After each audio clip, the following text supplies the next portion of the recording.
एक नाम जिसने अपने परिवार को धोखा दिया, पति को छोड़ दिया, मासूम बच्चों की जिंदगी से मां की ममता छीन ली। एक नाम जिसने अपने डॉक्टरी का इस्तेमाल देश से गद्दारी के लिए किया, जिसने सफेद पोशाक पर देशद्रोह का दाग लगवा लिया।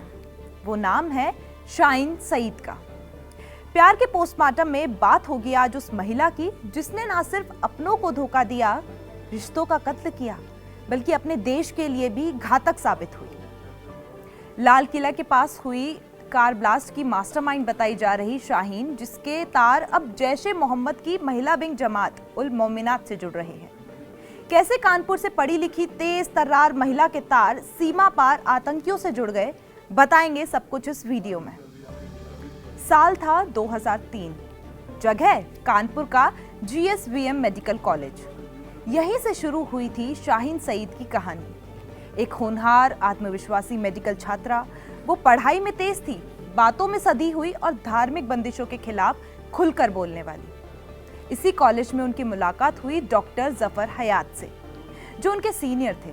दोनों की शादी नवंबर 2003 में अरेंज्ड तरीके से हुई। शादी के बाद दोनों कानपुर में बस गए। दोनों के 2 बच्चे हुए, एक बेटा और एक बेटी। जफर कहते हैं कि हम खुश थे। शाहीन एक प्यारी माँ थी, बच्चों का पूरा ख्याल रखती थी, घर में शांति थी, सब कुछ ठीक था। लेकिन उनकी हंसती खेलती दुनिया को मानो किसी की नजर लग गई थी। शाहीन ने अचानक विदेश जाने की बात शुरू की। वो कहने लगी कि यहाँ कुछ नहीं रखा है, विदेश में बेहतर नौकरी, पैसा और भविष्य है। जफर ने उन्हें समझाने की बहुत कोशिश की, हमारा सब कुछ यही है, परिवार, माता पिता, रिश्तेदार। लेकिन शाहीन नहीं मानी। उनकी आंखों में अब किसी और तरह की चमक थी, एक ऐसी चाह जो अब जिद बन चुकी थी। धीरे धीरे झगड़े शुरू हुए। कभी छोटी छोटी बातों पर बहस होती तो कभी दिनों तक खामोशी रहती। जफर कहते हैं कि वो बदल रही थी, अब घर में रहना कम और बाहर रहना ज्यादा था। कभी कभी वो चुप हो जाती थी तो कभी कभी बहुत गुस्से में रहती थी। घर में सन्नाटा था। और फिर जब एक दिन शाहीन ने कहा कि मैं तलाक चाहती हूँ। साल 2015 में बिना किसी विवाद के बस चुपचाप एक रिश्ता खत्म हो गया। गौर करने वाली बात यह है कि इसी दौरान साल 2013 में शाहीन बिना सूचना के नौकरी छोड़कर चली गई। कॉलेज की ओर से बार बार भेजे गए नोटिसों का उसने कोई जवाब नहीं दिया। उसके खिलाफ कार्रवाई की प्रक्रिया शुरू हुई। फिर साल 2021 में उसे नौकरी से बर्खास्त कर दिया गया। इसी दौरान शाहीन ने अपने पति से झगड़ा करना शुरू कर दिया, विदेश जाने की बात करने लगी।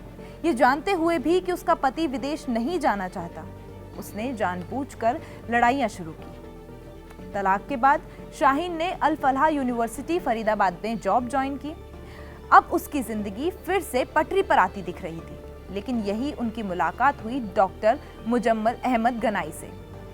अब कयास ये लग रहे हैं कि मुजम्मल और शाहीन की मुलाकात पहले ही हो गई थी और मुजम्मल के कहने पर ही शाहीन फरीदाबाद आई। धीरे धीरे दोनों करीब आए। कॉलेज में एक कैंपस से लेकर निजी मुलाकातों तक रिश्ता गहराता गया।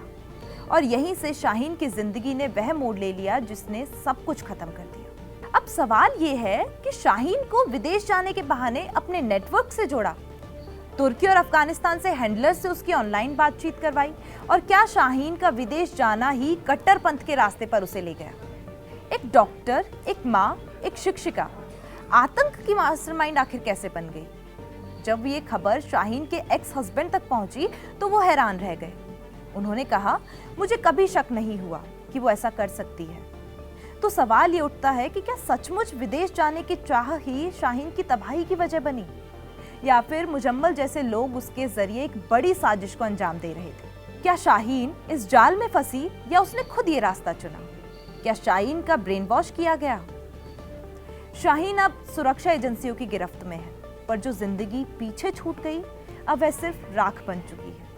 एक पति जिसने सब कुछ खो दिया, तो बच्चे जिन्होंने अपनी माँ को खो दिया, और एक देश जिसने अपनी डॉक्टर को आतंक के रास्ते पर जाते हुए देखा। कहानी खत्म हुई, लेकिन सबक बाकी है। इंसान की सबसे बड़ी कमजोरी उसका लोभ नहीं, उसकी अंधी चाहत होती है। जब चाहत दिशा खो देती है तो वह प्यार का पोस्टमार्टम बन जाती है। देखिए, मेरा जो है वो शादी में मेरी 12 2012-13 में मेरा डिवोर्स हो गया। उसका मेरा कोई उसका कनेक्शन नहीं था, कोई भी रिलेशनशिप नहीं था। ना मुझे ये पता था कि वो है कहाँ पे। प्रेजेंट टाइम में भी कहीं नहीं कहीं पता था, और जब से वो गई हैं तब से उनसे फिर मेरा कोई कॉन्टैक्ट नहीं था। उनका इरादा ये था कि हम ऑस्ट्रेलिया में या यूरोप में कहीं क्योंकि बहुत सारे जो